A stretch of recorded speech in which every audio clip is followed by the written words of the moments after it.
Les mots et la chose, l'acte sexuel bis. D'aucuns parmi mes plus fidèles commentateurs et exégètes n'ont pas hésité à me livrer d'autres expressions portant sur l'acte sexuel. Ainsi, mon cher cousin Bernard de Marck, dont nous retiendrons furonner, c'est-à-dire tisonner.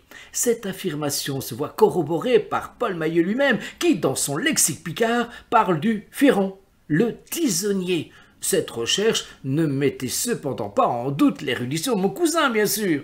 Muriel de Marsan, citant brillamment le sketch des Inconnus, Télémagouille, évoque le golo-golo dans la case, ou même le goulou-goulou dans la casbah.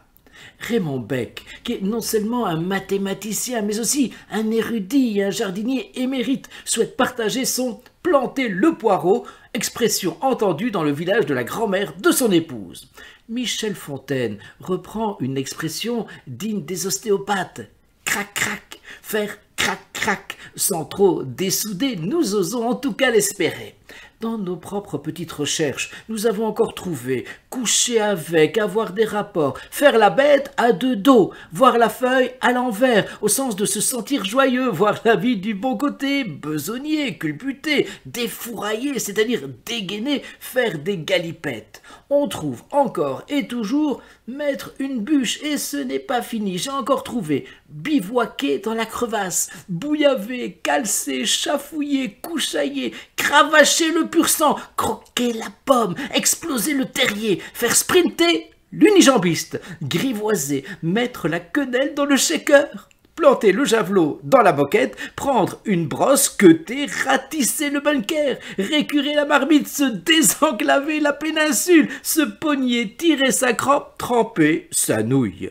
Pierre Perret, dans son Petit Perret, et Claude Duneton, dans le bouquet des expressions imagées, cite encore « activer la combustion », c'est-à-dire exciter le ou la partenaire.